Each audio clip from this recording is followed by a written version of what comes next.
gracious, the most merciful. Peace and blessings be upon our beloved Prophet Muhammad, peace be upon him. Ladies and gentlemen, dear brothers and sisters, dear listeners, Assalamu alaikum wa rahmatullahi wa barakatuh. Welcome back to your show, The Modern Family, with a brilliant topic today and a pretty sad one as well. It is serious and there is no time to joke or to laugh about. Yesterday we talked about friends and companions. Unfortunately, not all of our friends available out there are good ones, and not all of friendships are the healthiest ones. Today we are going to tackle a serious problem within the world, but we're going to focus in our beloved society in Oman. We're going to talk about drugs. It is a cancerous disease that is spreading and spreading fast in our society. We need to be vigilant, and this program aims at opening our eyes and your eyes into the reality of the matter in Oman. How can we prevent it? How can we stop our children be exposed to drugs, narcotics? How can we deal with the problem when it happens, if it happens, when it happens? With us today here, two distinguishable guests, and Hatim would share with us today some statistics before we introduce our guests. Assalamu alaikum. Today I'll share with you the statistics about drugs in Oman. The overall number of addicts registered in the government is 3,669 as of 2012. The increase since 2011 is 19%. 65% of the cases are through injection, and the age range is from the age of 25 to 34, and the majority are unmarried.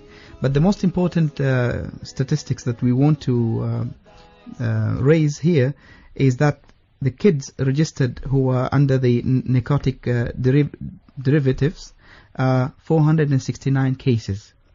And maybe later on our guests will explain what we mean by this.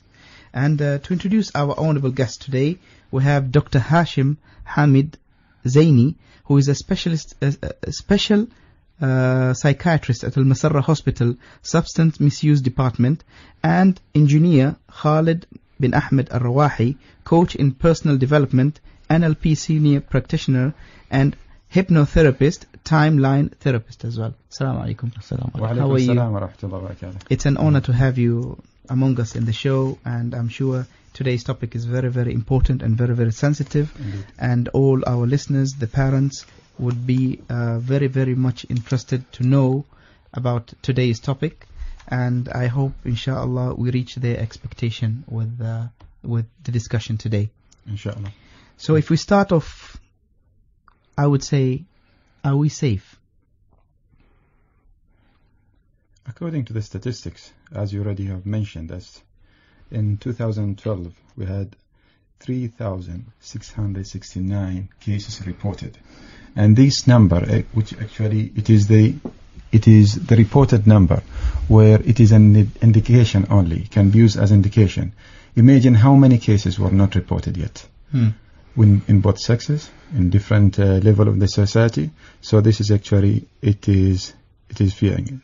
And the other point which you already mentioned, that's the increase over there. You have more than 681 cases, and this could be because of the improvement in the reporting system, could be increase on the actual cases already over there.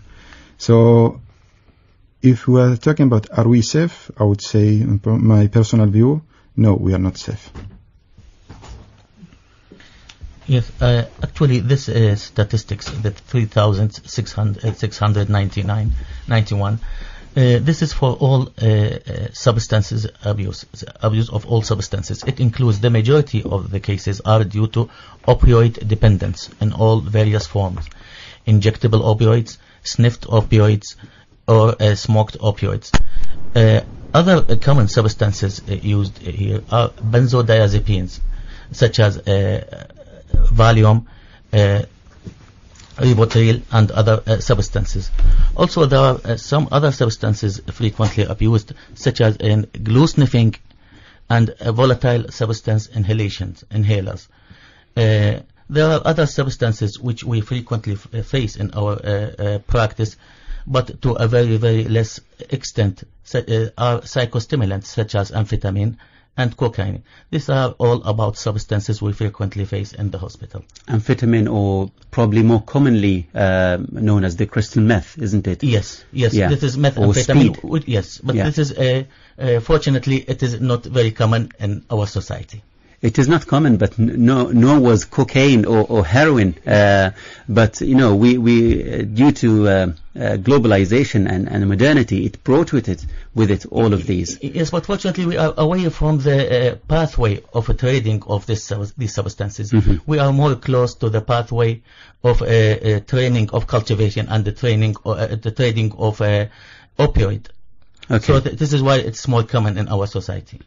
Yeah. In this show today, what we want to know is just to talk about introductions to each aspect of drugs. We wouldn't go into too much detail because otherwise we could drag on for 3 hours talking about this. But there are main topics. One, introduction to drugs. What can they do? Drugs in Islam. Ustad Khalid, maybe you could tell us about that. We would like to know how to prevent, how to diagnose, initial diagnosis at home, and the role of family and relationships, and the main driver for youngsters to go into drugs. What are the main drivers? Do they go intentionally, or sometimes they might be seduced into it, or probably tricked into drugs? Yes, there are many factors that cause substance abuse or dependence. The most important thing is the family effect. If the patient lives if he is isolated from his family, if he is deserted by his family, if there is unstable family environment, this may lead to dependence. And we should not forget the effect of peer pressure. Mm-hmm. Peers sometimes can influence the child to start substance abuse. And there is also some personality factors.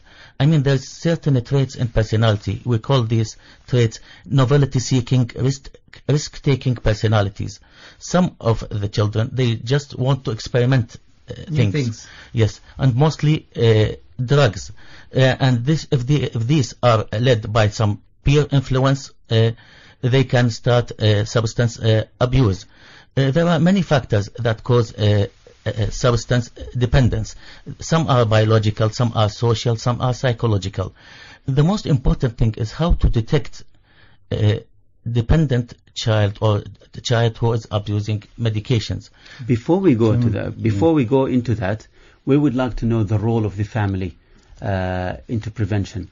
And talk about drugs first of all in terms of its let's say in Islam, and what is the evidence in Islam that drugs are not allowed, and how, and then secondly we could go to the role of the family.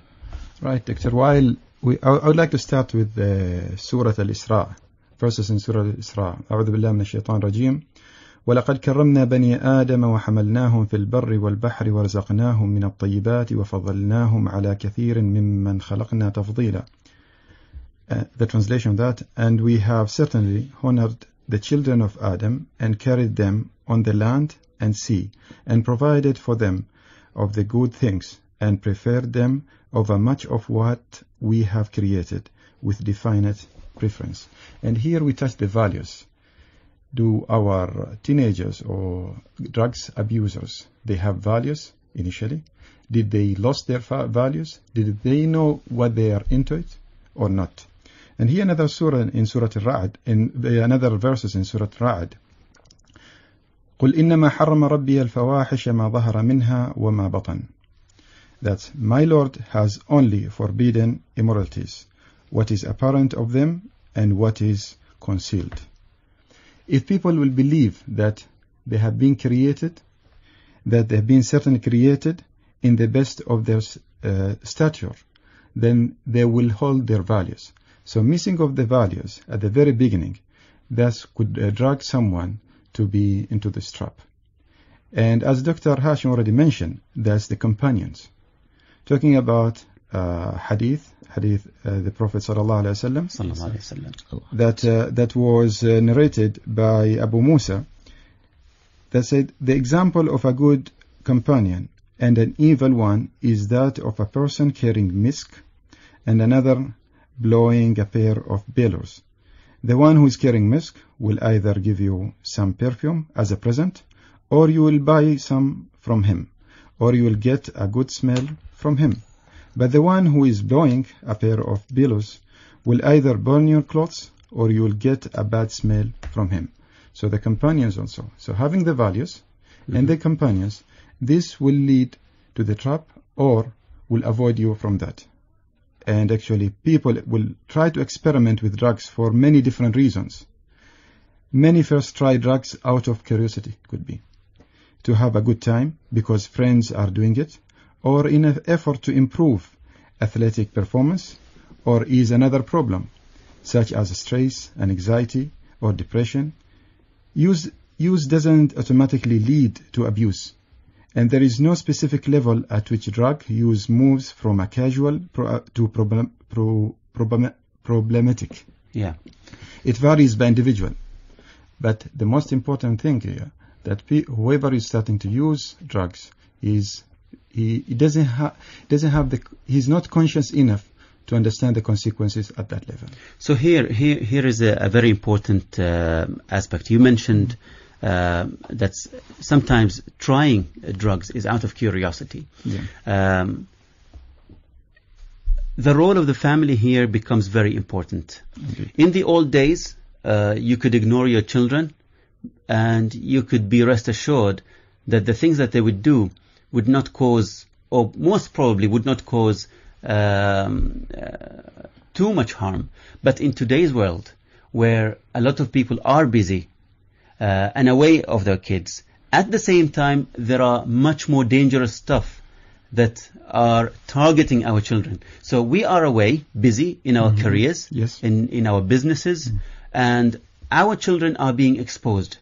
They're creating new friends, getting familiar with much more dangerous companions, such as drugs. So creating strong bonds, how important is it in preventing children from going into that path, between a father and his son, between a mother and her daughter, or between parents and their children, male or female? Yeah, the number of factors actually will encourage drug abuse or not. The family history actually of the addiction is part of it. Mm-hmm. If there are members of family already there, so already the environment already spoiled. You have the abuse, the neglect. You already mentioned that the traumatic experience in childhood could be a reason. So, Yeah. the early use of drugs, the method of administration also could be another reason for that. So, understanding having the strong bond within the family, having the lovely environment within the family, having affection, yeah. Within the family members, that for sure it is a very strong element to prevent drug use. I just wanted to add that role models also play a big role when our children are exposed to media, excessive media, and all the rich and famous actors, singers, sportsmen, they all indicate somehow that it's part of that culture of using drugs. Yes. And then our kids tend to imitate what happens in Glorifying Which is drugs the big- via yeah. celebrities. which is an illusion. Yes. This is very important because as the child he undergo a series of identifications. The first identification, he identify with his family members. For the boy kid, he identify usually with his father as a role model. Then after that, after a few years, he will identify with other important figures in society, such as actors, singers. And most of these actors, singers, especially those in Western culture, they commit violence, they tend to smoke, they tend to drink, they tend to use substances. And these usually constitute a very bad role model for kids, because this is why they always glamorize substances, glamorize smoking, and this is why people tend to identify with these, and then after identification they may also share the same behavior, and this is one of the causes of substance misuse. But very importantly, that substance misuse, there are 3 types of substance misuse. There is a harmful use. Anyone who tend to use the substance in a harmful way, it may harm his general health, it may affect his social status, it may affect his financial status. And there is an abuse when this patient usually use the substance in physically hazardous situations, or if it is interfere with all functioning of the person. And there is a substance dependence. When the patient become dependent on this substance, he may develop withdrawal symptoms if he ceases to take the substance, or he may develop tolerance for the substance. He tend to increase the amount taken in order to achieve the same effect. I'm very, very much interested in the awareness part, especially when it comes to parents. And are parents playing their role as educators to their children? Do they introduce this concept of drugs and how harmful drugs are to their kids? And do the kids know what they're getting themselves into? For example, I would give an example. When I was young, at that time maybe drugs was not very common. But there were other problems that were around in schools, like sexual harassment. And I remember my father used to tell us that your body is sacred. Don't allow anybody to touch your body. So that education from an early stage was an awareness to us. And it was a deterrent for anything that would happen to us. So now we're facing the problem of drugs.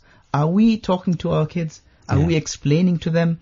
If we see anything on TV that is related to drugs, do we stop and contemplate and talk to our children and tell them that this is something that we should not get ourselves into? This is the concern that. That is a very valid point. To your point, Dr. Wael, when you mentioned about our absence actually at home, and we are busy in daily life, and how long we spend our time with our children at home. And this is very important actually. If you're going to calculate in a weekly basis, on monthly basis, how many hours you spend with your children, and that time which is dedicated quality time with your children, you'll find it actually is very minimum. While we're saying that our children actually they are our asset, and they are our beloved and so on, but the time which we spend with them, if someone will calculate that, find that very minimum. So going to the point that, are we then addressing those points when we watching a movie together, or any of those cases happen in front of us, then we try to educate them. Since we are spending minimum time actually with them, in many cases I would assume that parents will tend to ignore, just to have a quality time, a good time, rather than going into dialogue details. Or maybe sometimes they feel that culturally it's not accepted to discuss such things. I think that time has long gone to say that there are subjects that are not untouchable and we can't discuss them. No, if you don't discuss them, then you'll soon find out that you've fallen into it, you and your family. So I think talking about these things is very important, and Islam hasn't left anything that it hasn't talked about. Even the things that we feel shy about, Islam has talked about it, and the Prophet Muhammad has told us about it. Sayyidah Aisha radiallahu anha, she told us about the most intricate and delicate stuff to the companions of the Prophet, about her private life, to teach Muslims. So I don't think talking about drugs is something that we should shy away from. In fact, we need to talk about it and cover it. We have so far talked about probably how we should avoid drugs, prevention and prevent. So we have talked about the importance of building strong bonds, passion and a loving relationship between children and their parents. We talked about educating our children and educating ourselves. Indeed. There are 2 points that we want to discuss. One is early detection. We're going to come into that. But before early detection, I think we should introduce our audience to what is drugs. and the types of drugs, and what are the common terms used to describe drugs in our community. Yeah. The phrases that our young kids use that parents might not be aware that this, what they are talking about, is drugs. Yes, psychoactive substances are any substance that cause certain changes in the central nervous system which affect thinking, emotions and behavior and general body functions. They are classified into many classes. Most important class is opioids. Opioids which include heroin, morphine, pethidine and methadone, codeine, which is constituents of cough syrups, and other stuff such as tramadol, which used to decrease pain. The other commonly used substances are benzodiazepines, which are used as sedative hypnotics. They induce sleep and reduce anxiety. These substances are benzodiazepines such as diazepam, Valium, lorazepam, nitrazepam, and Rivotril, which is a clonazepam. None of these names would be common even to the drug users. If you tell them, they use Rivotril. They know most of these names. Really? They use Mogadon, which is nitrazepam, Rivotril, which is a clonazepam. They sometimes use the brand name. But so what are the brand names that they, or maybe are we aware of any of the names that they might use in front of their parents because they don't want them to know? So they would use a nickname, give it a nickname or something. Are we aware of any of these names? It depends. In Arabic, chewable nicotine, it's called Afdal.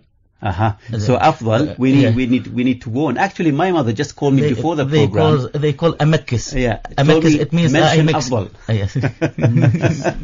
They called Amakis. It means that I mix morphine. Amakis. Amakis. Amakis الكوكتيل. Yes. Yes. They call injections. They call it a shot. Shot. Okay. Yes.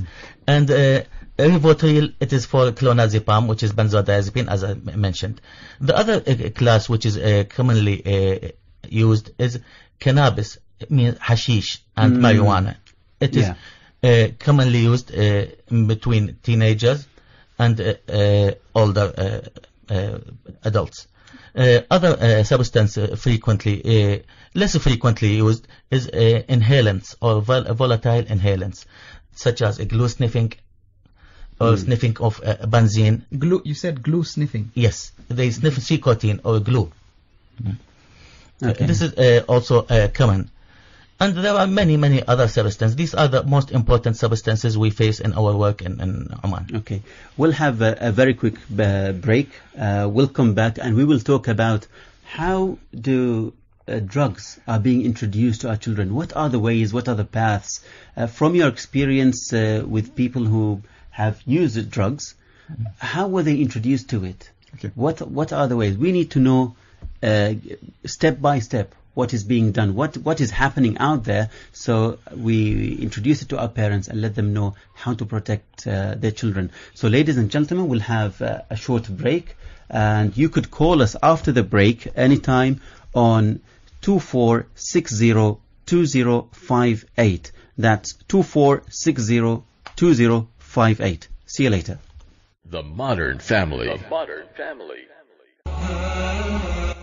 I ask you, what would you say about a person whose intention it was to destroy the Kaaba?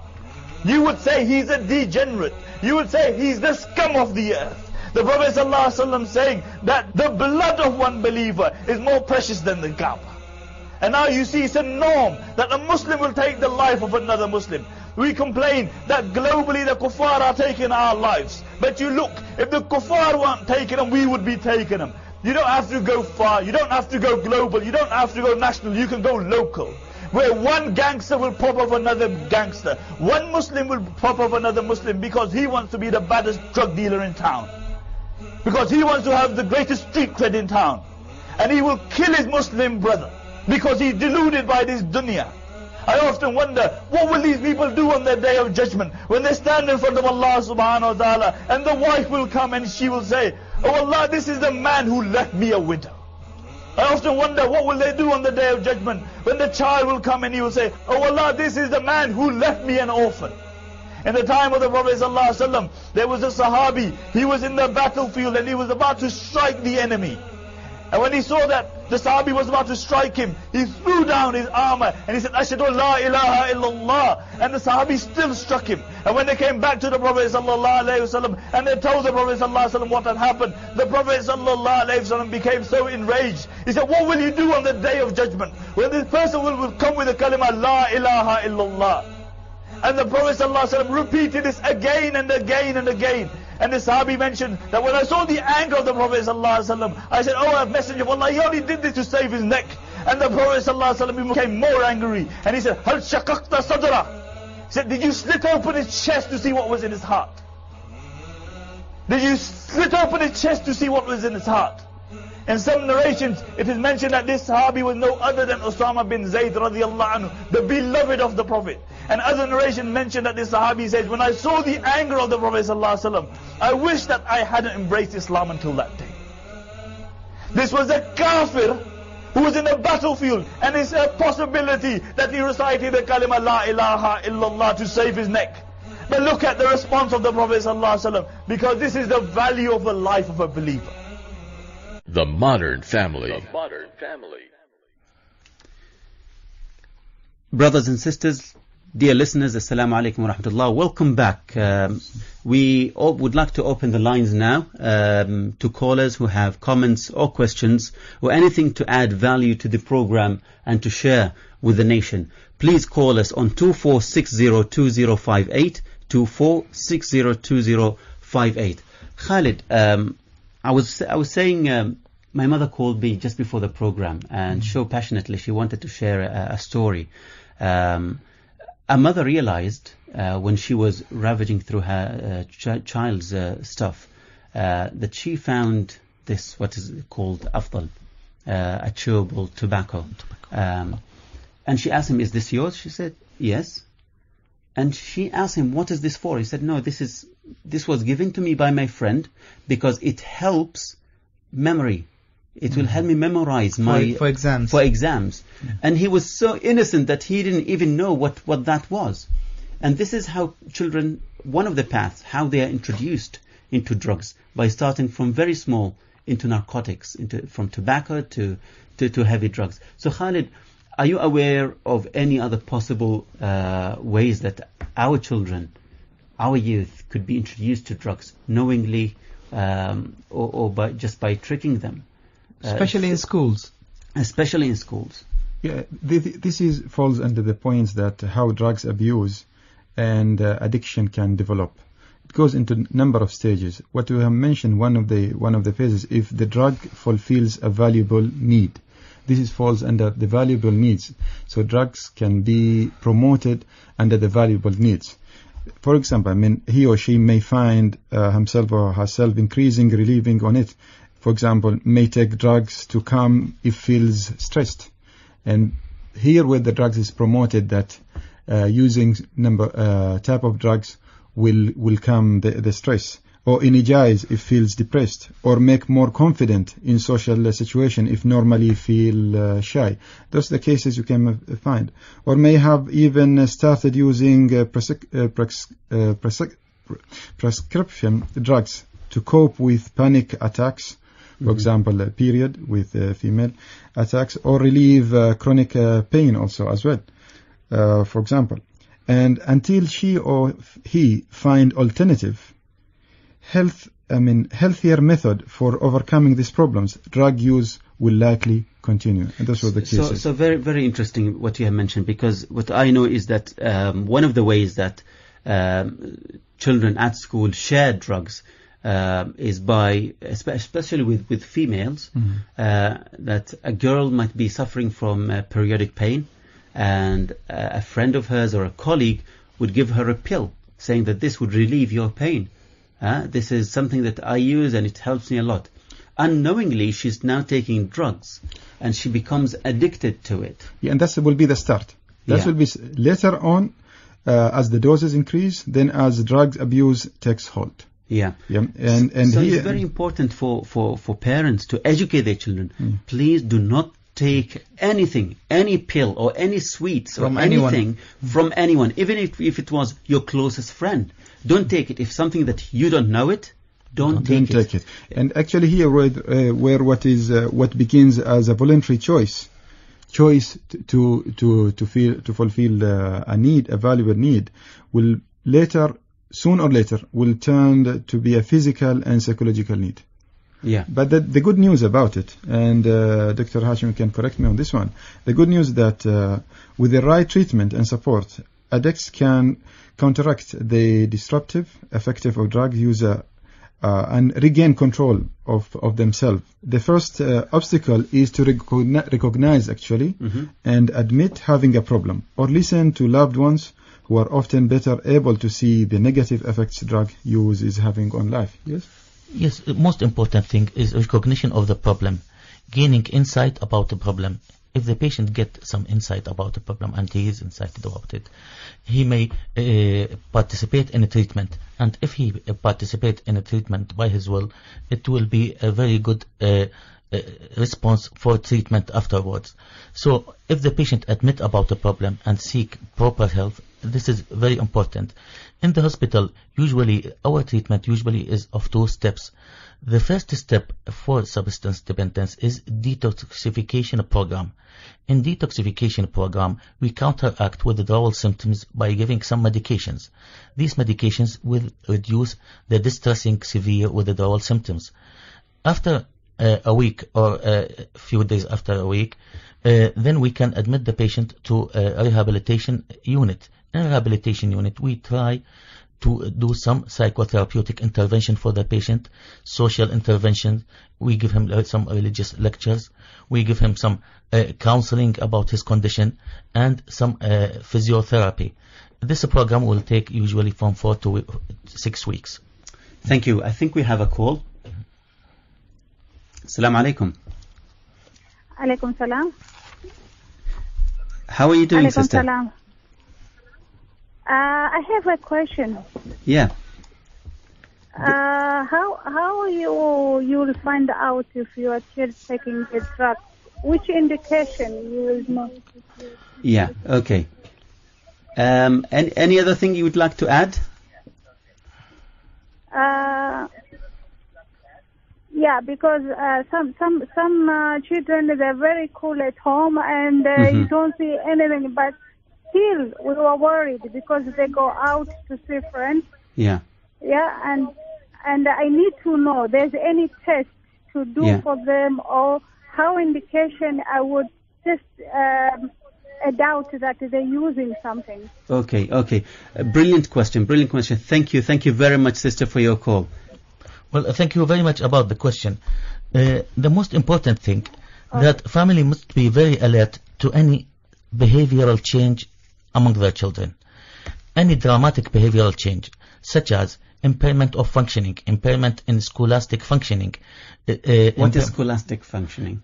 I mean by scholastic functioning, I mean his standard at school, his educational standard. Okay, you if see there that is their a grades- dramatic, Yeah. if there is a very sharp decline in his performance at school, you should be very alert about that. If there is any change in his social relationships, if he left his older friends, he selected new friends older than him or anything like that, you should be very aware of that. If he becomes socially isolated, if he spent all his time in his room, you should be aware of that. If he neglect previously enjoyable activities, such as sport activities, you should be very aware of that. And also, you should look out for withdrawal symptoms. Any disturbance in behavior, any odd behavioral changes, any poor sleep, restlessness, apprehension, abnormal movements, tremor of the hands, shaking of the hands, you should be very aware of that. And if you localize in his body any site of injection, you should be also very aware of that. Any behavioral change you should always ask for the reason of this. This is very important. And then, if you have a very strong suspicion about that, you can take him to the hospital, to Al-Masawa hospital. We can do a drug screening for the patient in order to detect if there is anything he is abusing. Doctor, I have 2 questions. The first question, are there any physical signs on the face that you can detect that your child has been using anything. This is number one. The second thing is the test that you do at the Masarra Hospital. How long does it take for the test? How long is the test? For the result? For the result. And if I've been using the drugs for, let's say, for a week, after a week, will that be detected in the blood or in the It depends. Withdrawal symptoms, physical withdrawal symptoms depend on the type of drug abused. Some withdrawal symptoms, if the patient is using opioid, heroin or morphine, there are some with clear withdrawal symptoms in his face, such as lacrimation, increase in lacrimation in his gland, in tearing. What does it mean? Increase in tear, in eye tears. Eye tears. Rhinorrhea, increase in nasal discharge. Any increase in any restlessness, any apprehension, any sweating, when any you say itching. Restlessness, is it having too much sleep and or not sleeping at all? No, I mean by restlessness, inability to relax. They always They are always on the verge. Tension. Okay. Always tensed. This is what I mean by restlessness. Do they sleep a lot more, or do they No. sleep less? If they are on withdrawal symptoms, they sleep less. But if they are under the effect of the substance, they may sleep more. So what we could say is that abnormal trends. There is no any particular trend in It sleep. depends on the drug itself. Yeah. So I mean benzodiazepine withdrawal symptoms are different from opioid withdrawal symptoms. Benzodiazepine intoxication is different from benzodiazepine withdrawal. There is intoxication symptoms when the substance when the patient is under the effect of the substance, and there are withdrawal symptoms when the effect of substance is decreasing. Okay. This is just like a rebound phenomenon, rebound symptoms. Yeah. But most important thing is the behavioral symptoms. Any change in behavior, you should always raise some questions, especially in teenagers. To summarize these behavioral, Hatim, how can we, if we would like to summarize, because there is too much information here, and we need to repeat that for the listeners to know. One, there is drastic change in behavior. They are becoming withdrawn. They might be isolated. They might be spending too much time in their rooms. They might even change friends, or having friends with older friends than their age group, or maybe they could stop activities that they used to do. Stop activities like sports, or They even usually music. enjoy it. Yes. Yeah. We have another call. Assalamu alaikum. Walaikum salam. How are you, brother? Hello.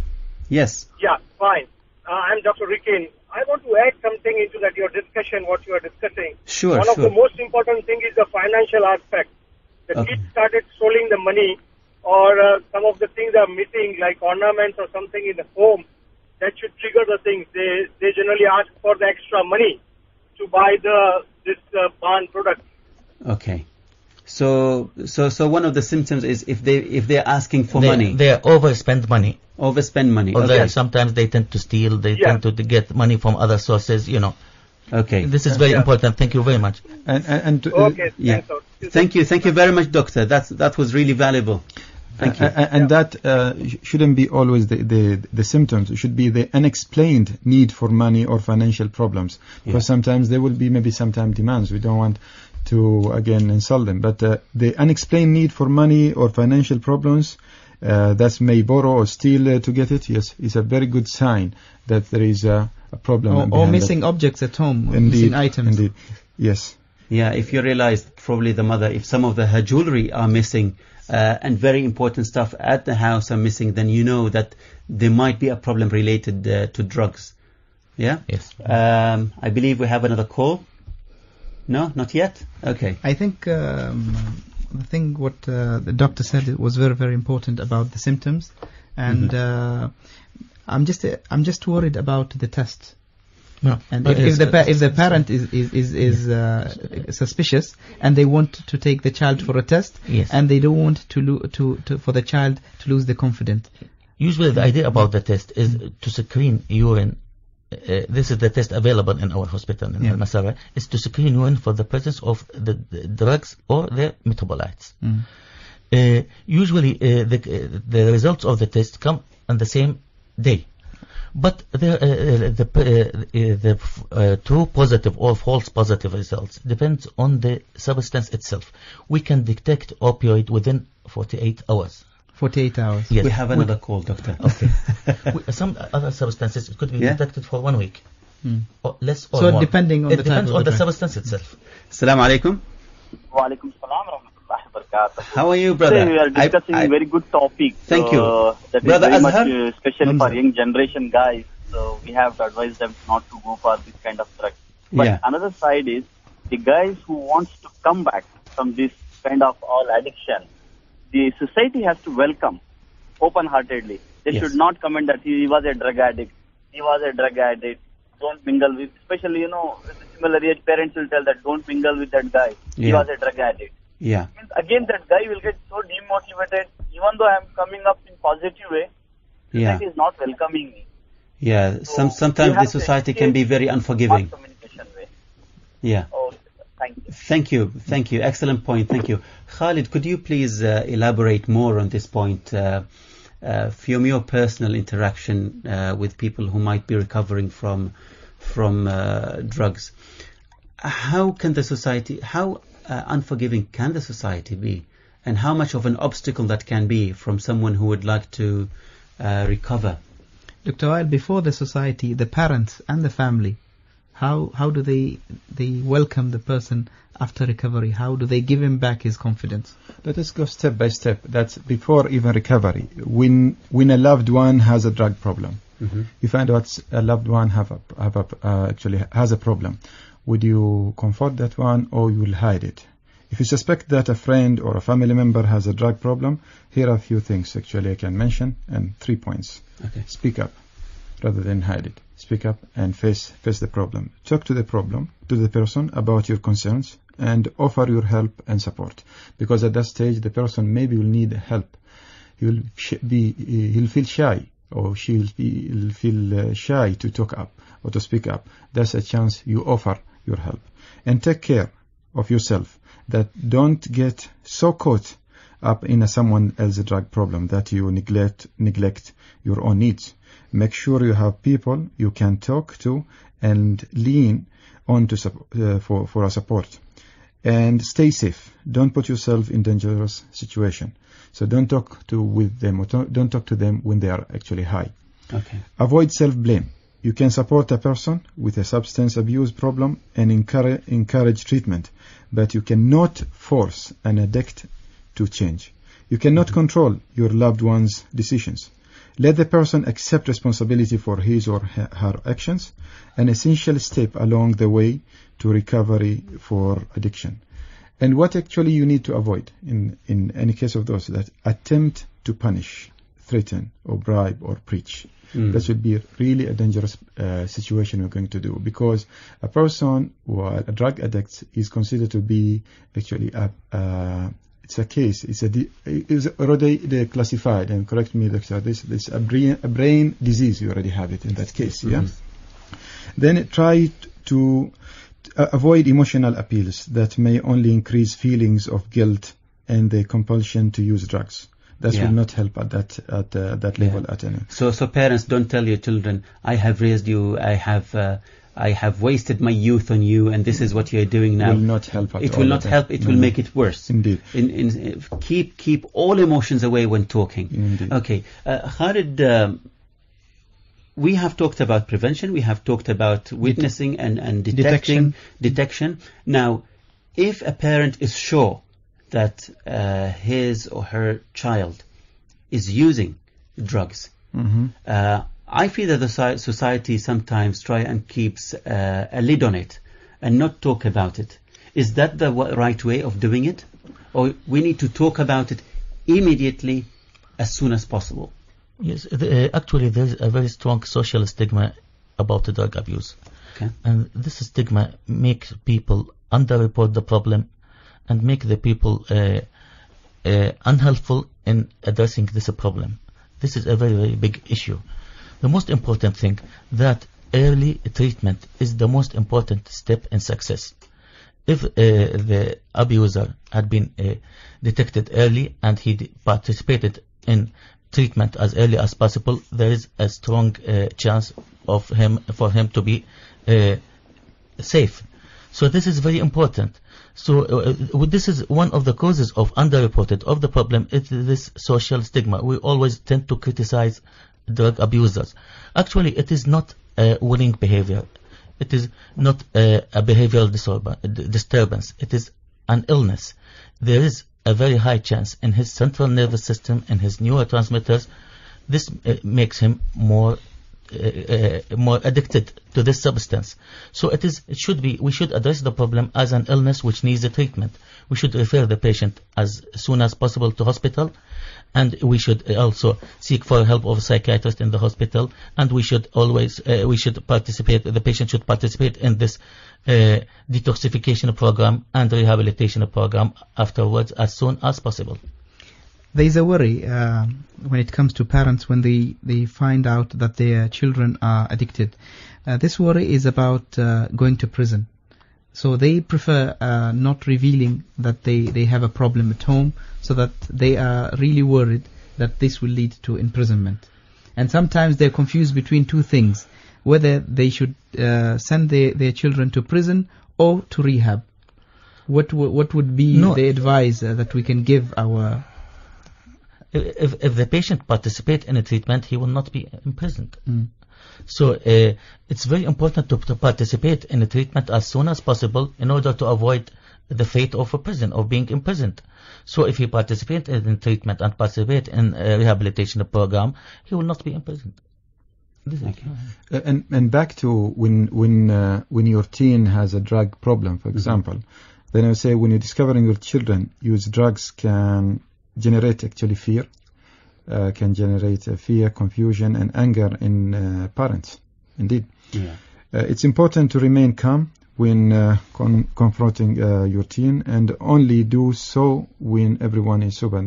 That avoid when they are already high. Explain your concern and make it clear that your concern comes from a place of love, rather than punishment or criticizing, coming from the source of love, because you love them, you care of them, and you like actually to support them. So avoid getting into physical punishment. At all, at that case will not help. Or verbal abuse will not help at that case. You need more doses of love at that case. Khalid, what about if you have an addict kid at home? Should you separate your child from the rest of his siblings, or should you allow them to be around them? My personal point of view, you don't isolate unless it is actually a severe case. Then you're talking about the severity of the case. If it's a severe case, then I would suggest that it need to be isolated, because he will be or she will be danger to others at home. But if it's a case which is still manageable, need to be mingled, but however need to monitor the teen's activity at that time. Because I think at that stage you're only managing the damage. Damage will be done. And you're just managing that damage. You can't have it all, unfortunately, for those families. We have very limited time to go. Thank you very much.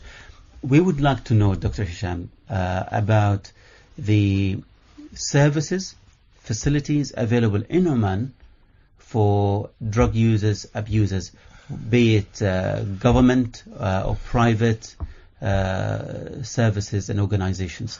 Please shed some light on that. Or consultation, any particular number, or where should they go, what should they do when they first find out that their kid is affected? Yes, actually, there's a great improvement in the services in all levels for drug abusers. Now there's a National Substance Misuse Committee established in Oman. And this committee is represented, there are many representatives in this committee from all stakeholders and members from all ministries. And there is also, now there is Substance Misuse Act, which is finalized, and now it's under discussion.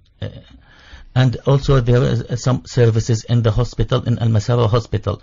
Unfortunately, services in the regions are below the level expected due to staff shortage. But in Ibn Sina, in Al-Masara, there are 40 beds, 24 males, 24 females. And now we are planning to extend the number of beds. And now also we are planning to open halfway houses.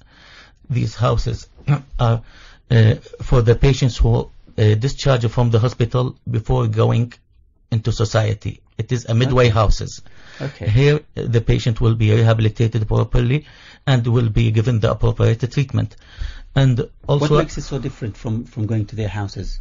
No, it's under care and supervision from nursing staff and from social workers.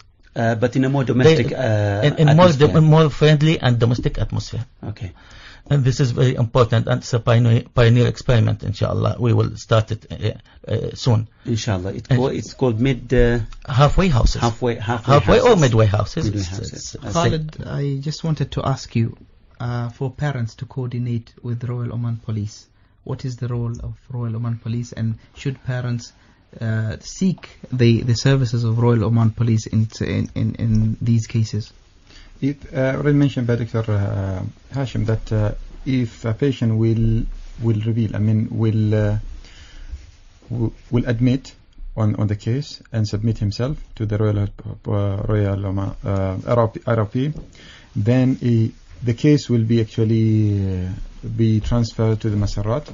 In that case, then he will not be put in the prison, but will be put into different program, and that's where the first stage the person will be assessed on the level of severity of the case, and the program for rehabilitation will be later on. What about for suspicious acts? Can parents call the ROP and report any suspicious act in their neighborhood?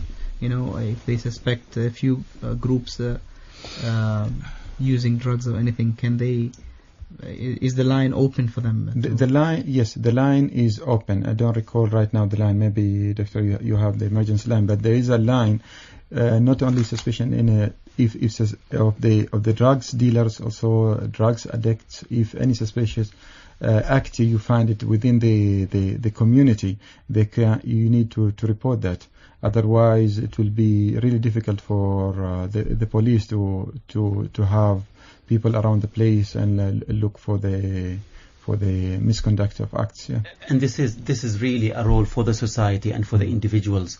We really need to fight this all together as individuals and as a coherent society, rather than depend on the government alone, because they can't do it without us.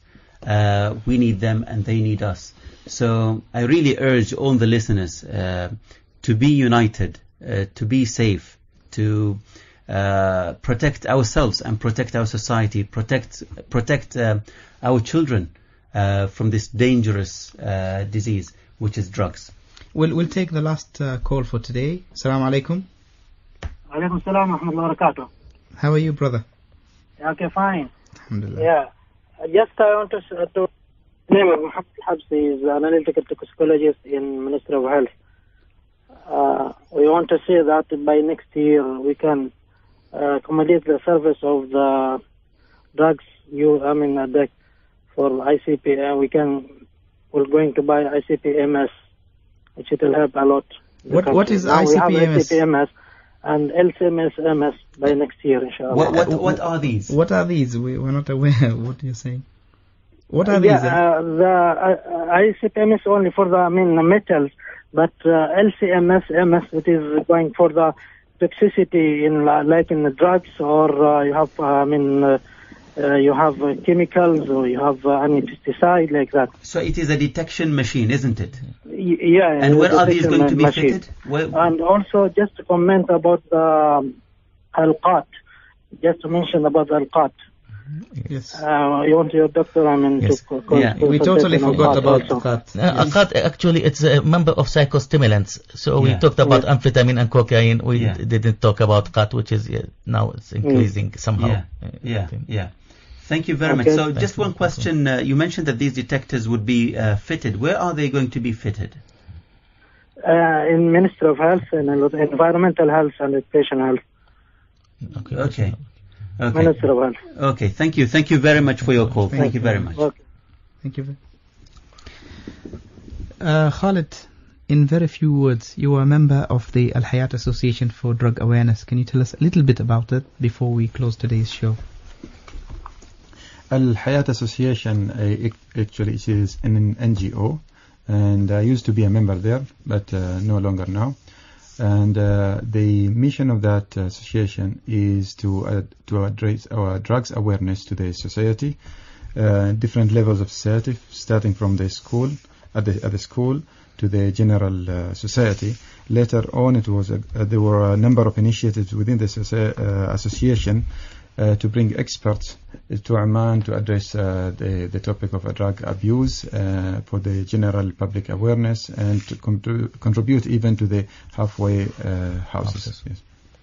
Thank you very much, Engineer Khalid Ahmed Al-Rawahi and Dr. Hashim Hamid Zaini, for your contribution to today's topic. I hope we have answered most of the questions that were running around the parents' thoughts, and I hope to see you all soon, inshaAllah. We'll leave you with the thought of the day today.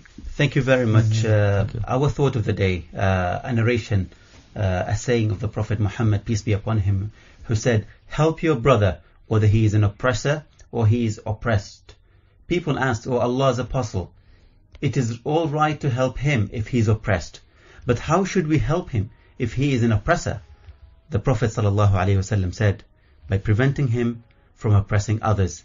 Dear listeners, thank you very much from me, Wa'il Al-Harasi and Hatim Al-Absalam. Be safe. Assalamu alaikum wa rahmatullah. The Modern Family. Let us bridge the gap between generations. Let us shape up the modern family. The Modern Family. The Modern Family. Join the discussion and give us your feedback. Live with Hatim Al-Absalam and Dr. Wa'il Al-Harasi. The Modern Family.